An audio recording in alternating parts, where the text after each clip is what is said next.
Fala pessoal, aqui fala o engenheiro florestal Cláudio Santana, trazendo para vocês mais um vídeo do canal Florestas Secundárias.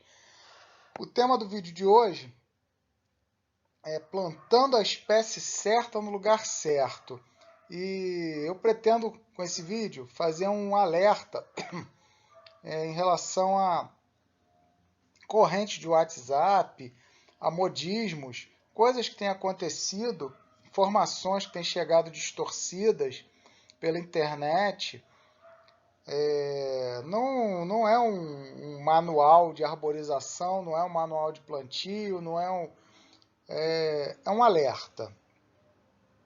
Então, fica a dica, cuidado com as correntes de WhatsApp e os modismos. Então, no vídeo anterior a gente falou algumas coisas parecidas com as coisas que estão nesse slide aí, mas vale a pena repetir, né? A gente tem a cidade, dentro do conjunto da cidade a gente tem a paisagem, que é tudo que a gente observa do nosso ponto de vista. Dentro da cidade a gente, buscando harmonia com a natureza, buscando conforto, buscando paz, buscando o lúdico, a gente pratica o paisagismo, tentando fazer essa integração.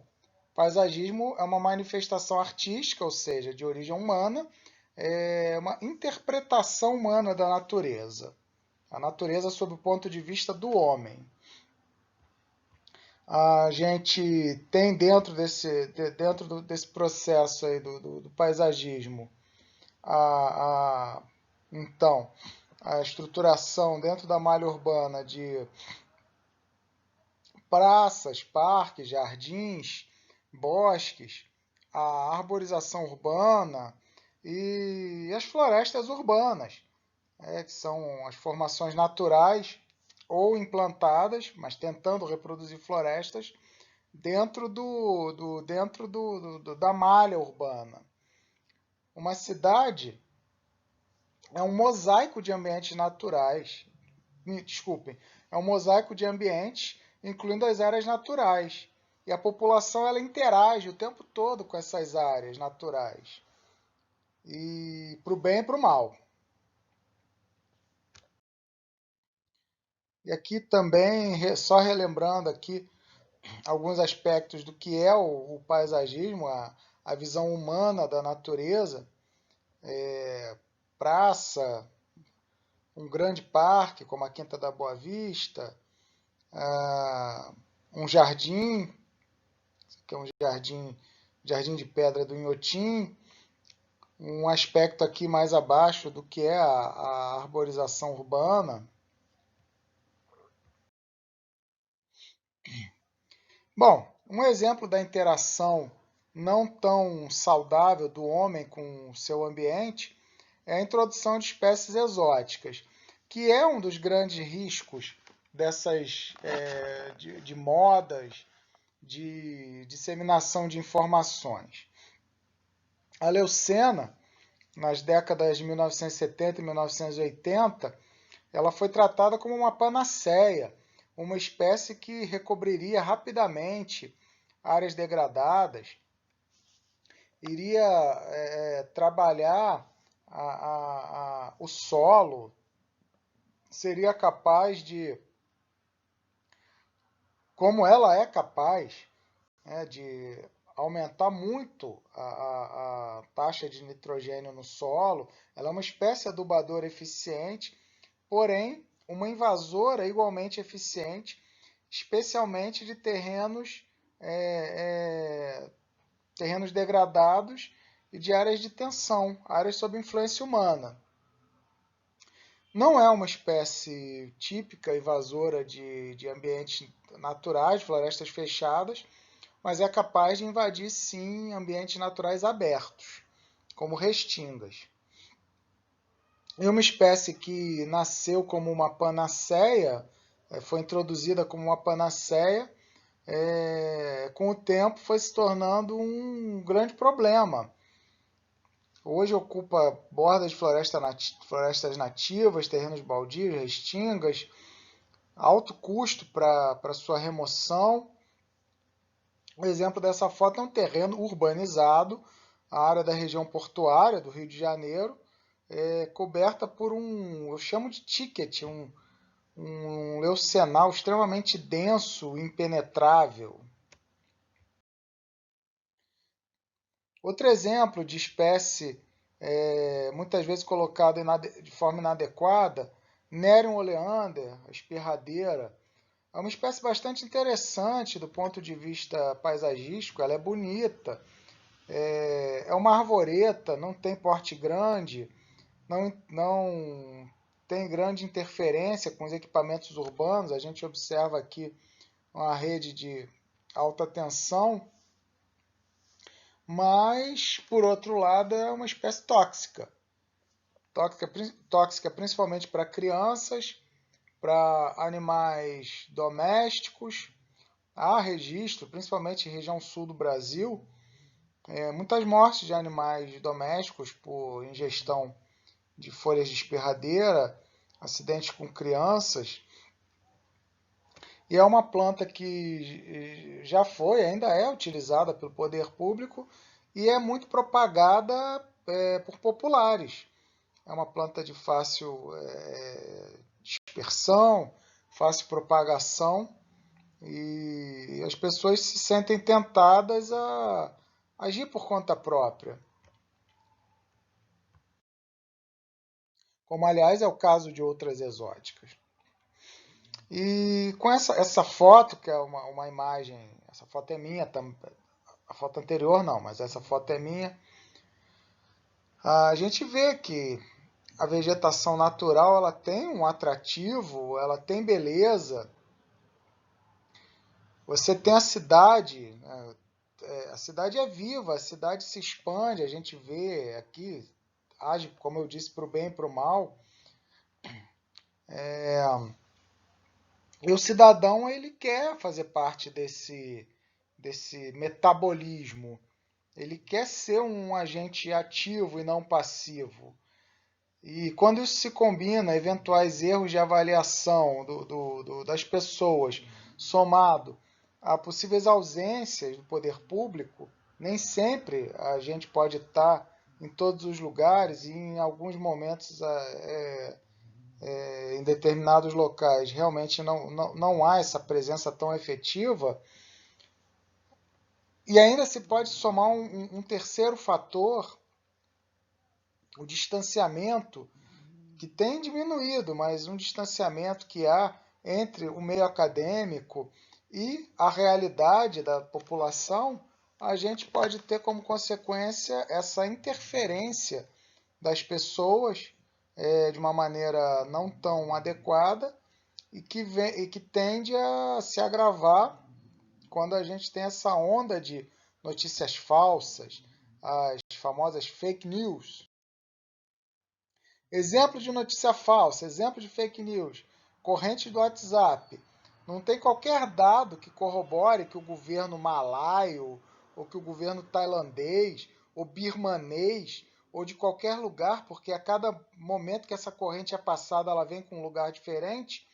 Não há registro nenhum, se você fizer uma pesquisa decente, de que há estímulo para que as pessoas juntem sementes de pêssego. Outra coisa, a cada mensagem muda a composição das espécies.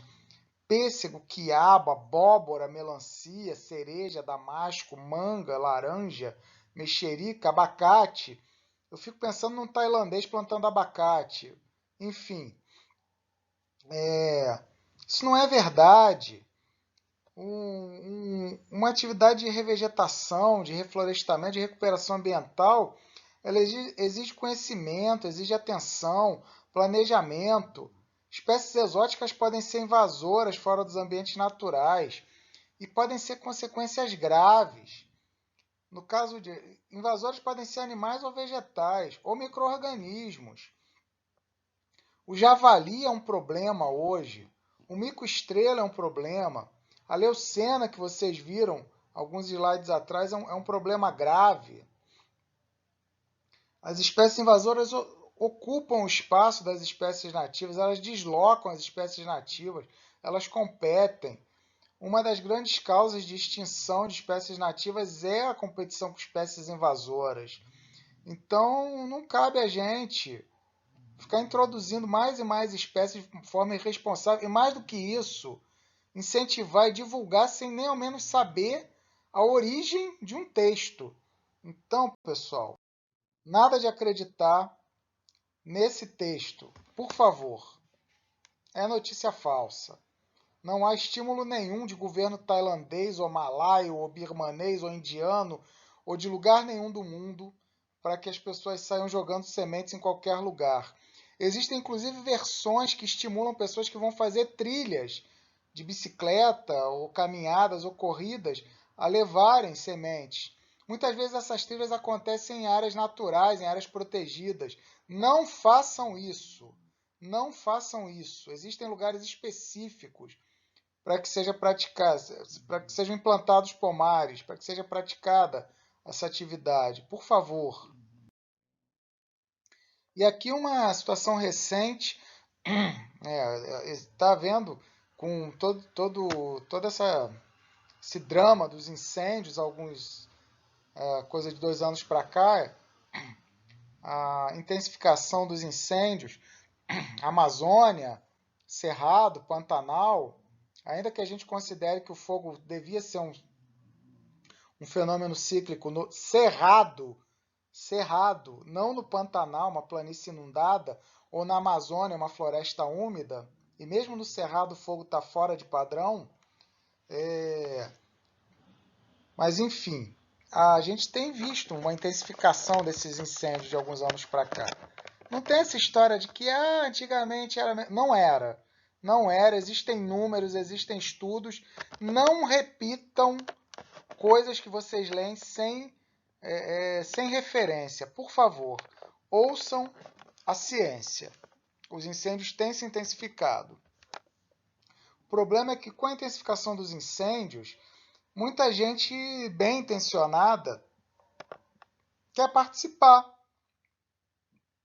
E recentemente um vídeo, aqui uma imagem captada desse vídeo, foi divulgado com pessoas defendendo a soltura de balões de gás com sementes em seu interior, balões supostamente biodegradáveis, que espalhariam sementes nas áreas queimadas. Isso não funciona. Já digo de antemão, não tem meio termo, não funciona. Você não sabe para que direção vai esse balão, você não controla vento. Eu não sei quais são as sementes que estão sendo colocadas dentro desse balão. Você tem que trabalhar principalmente com espécies regionais. Não sei se as pessoas estão seguindo essa recomendação. Você tem todo um procedimento para coleta, para tratamento dessas sementes, inclusive em relação a cuidar da diversidade genética, para que você não recolha, por exemplo, sementes de uma árvore só, ou de poucas árvores, existe um número mínimo de árvores. Então, assim, existe toda uma base técnica que não tem como eu aprofundar aqui nesse vídeo, mas essas ações não têm base técnica. Essas ações vão terminar em insucesso, vão servir para que as pessoas se sintam bem. Elas vão se sentir melhor depois de fazer isso, elas vão se sentir parceiras de uma boa ação, mas não vai acontecer nada na prática. Ouçam a ciência, ouçam quem sabe, quem estuda e quem pratica, principalmente quem pratica essa atividade. Atividade da recuperação ambiental, da restauração ambiental. Então, nada disso, nada de balão. E vejam vocês, mesmo a empresa Itaipu Binacional, responsável pela usina de Itaipu, mesmo ela tendo já uma experiência negativa na época da implantação da usina, como forma de compensação, era necessário efetuar plantios de recuperação de mata ciliar. Itaipu plantou milhares de hectares de leucena e tendo criado um problema ambiental seríssimo, do qual pouco se fala. há pouco menos de meio século, um problema em escala de paisagem, um problema em grande escala, mesmo a Itaipu Binacional entrou nessa moda, o modismo dos balões, esquecendo um princípio básico do manejo da vegetação, que é aprender com os erros do passado. E a Itaipu tem erro pra caramba com o que aprender. Então, nada de balão. O que a gente tem que respeitar são instrumentos legais de cada local, documentos técnicos referentes à arborização, restauração, planejamento urbano. Aqui na cidade do Rio de Janeiro, por exemplo, a gente tem o Plano Diretor de Arborização Urbana. Resulta de anos de estudos realizados por grandes conhecedores dos problemas e dos potenciais da cidade. Uma equipe técnica primorosa da Fundação Parques e Jardins, boa parte dessa equipe já aposentada atualmente, técnicos da Secretaria Municipal de Meio Ambiente, pessoas da academia, pessoas tanto com experiência acadêmica quanto com experiência prática. É esse tipo de documento que deve ser seguido. É esse tipo de orientação que deve ser seguida. Naturalmente, o poder público, como eu disse, não tem perna, não tem capacidade de chegar em todos os lugares ao mesmo tempo. E é falho, não há perfeição. Mas o pior é se trabalhar sem qualquer base. Ao longo do tempo, a gente tem muitas experiências de espécies inadequadas. Uma espécie pode parecer interessante do ponto de vista de se evitar conflito. Uma espécie como essa, o ipê de jardim, Tecoma stans, árvore pequena, adequada para pequenos espaços, plantio, sob linhas de transmissão, crescimento rápido, rápida capacidade de ocupação de terreno. O problema é que ela é uma espécie exótica e uma produção de sementes absurda praticamente o ano inteiro, sementes dispersas pelo vento, sem qualquer controle de para onde vão essas sementes. E essa espécie é um risco muito grande em ambientes naturais. Aparentemente, segundo estudos, ela é um risco maior em áreas mais frias, sul do Brasil. Porém, isso não impede que ela cause problemas também em outras regiões. Então, cuidado com panaceias, cuidado com fórmulas mágicas, remédios milagrosos. O que não significa que exóticas tenham que ser totalmente banidas. A Caesalpinia pulcherrima, a barba de barata, essa arvoreta da imagem, pode cumprir a mesma função do ipê de jardim sem causar os mesmos problemas. Ela é adequada a esses espaços restritos e, naturalmente, a utilização dessas espécies exóticas tem que seguir recomendações técnicas, até porque você pode ter espécies nativas que possam cumprir esse papel.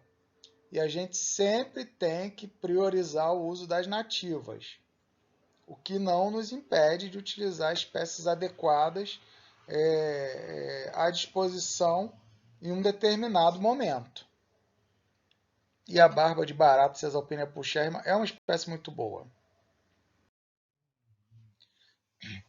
Até porque, mesmo espécies nativas plantadas no lugar errado, podem causar problema.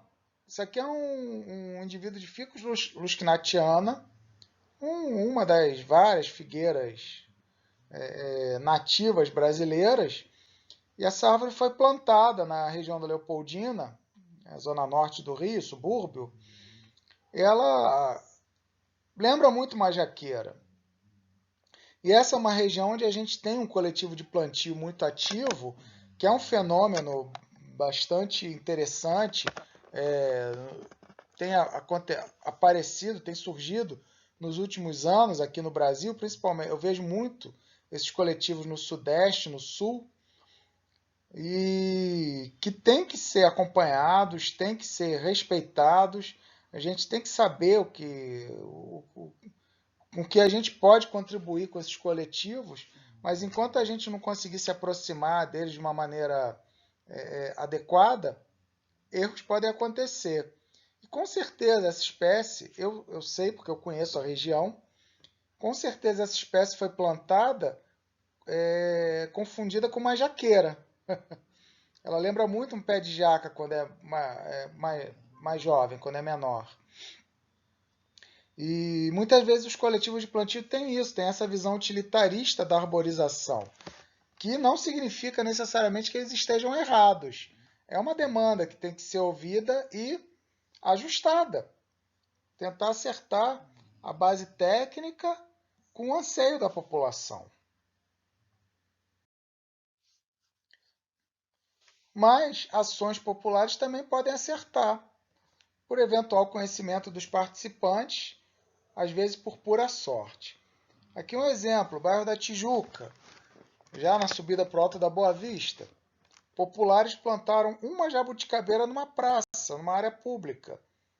E essa jabuticabeira ela harmonizou completamente com a vegetação pré-existente.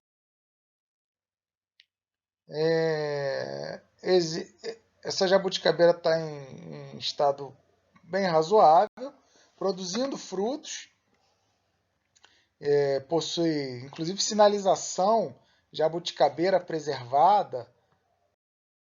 E essa foto é relativamente recente, talvez não esteja muito boa, mas vocês podem observar que há frutos verdes na época da foto, mais ou menos um mês e meio atrás. Tradicionalmente foram utilizadas na arborização espécies exóticas que já eram conhecidas desde o período colonial.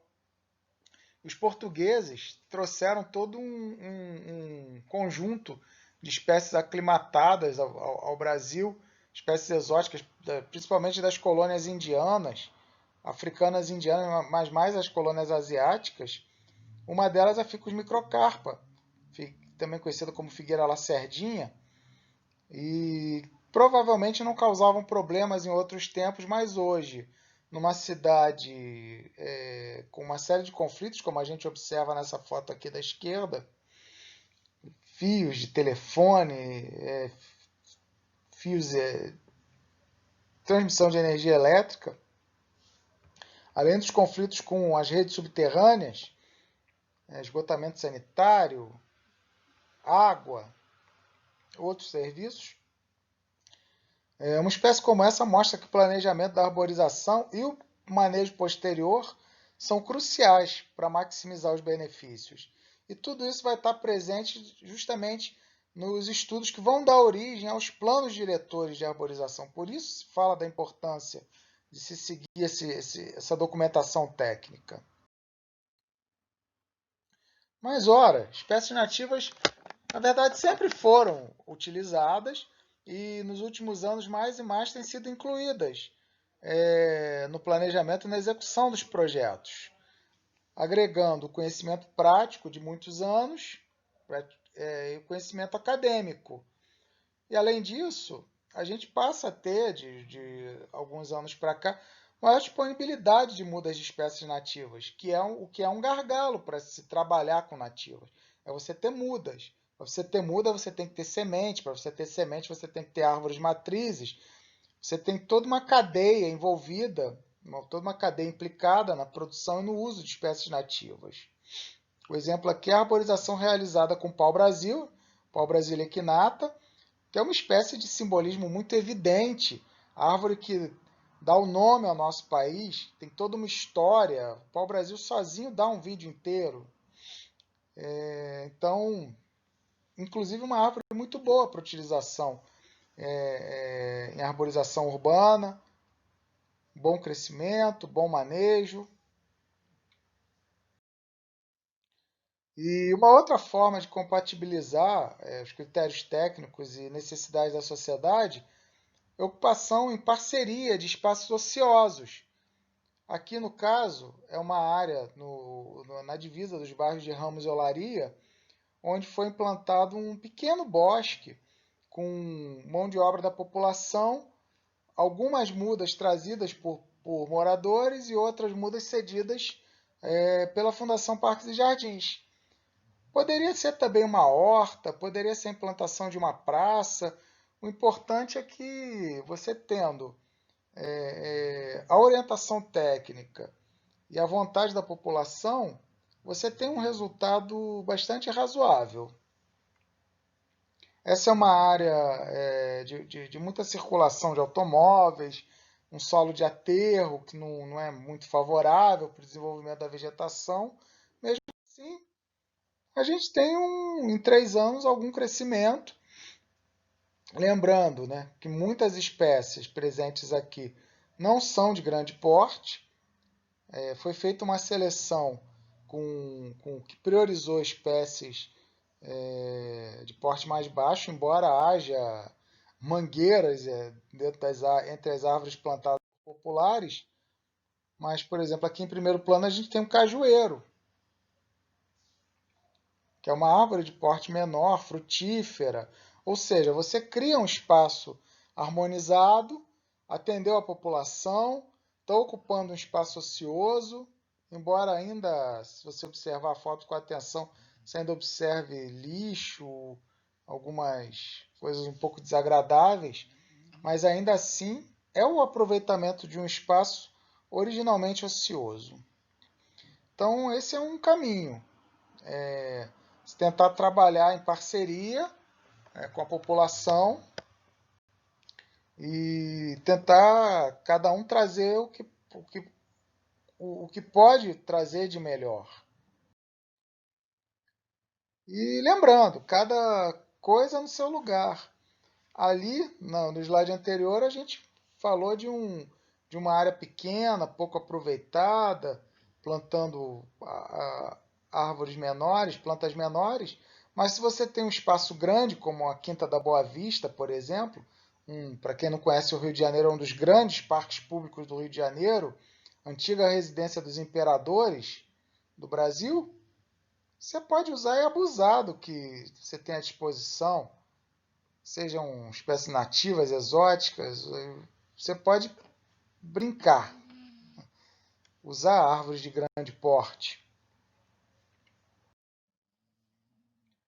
Como também o Campo de Santana, ali no centro da cidade do Rio de Janeiro, em frente à Estrada de Ferro Central do Brasil, Campo de Santana, onde foi proclamada a República, um outro local amplo, adequado para receber indivíduos arbóreos de grande porte, coexistir com plantas de outros hábitos, de outros portes, outros tamanhos. E só posso agradecer a todos vocês que assistiram esse vídeo. Se você gostou, você curte, compartilha. Se quiser me seguir aqui nas minhas redes sociais, aqui meu Twitter, meu Instagram.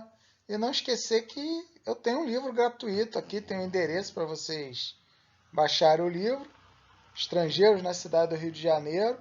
Conta histórias de árvores exóticas trazidas aqui para a nossa cidade. Baixa o livro, divulga.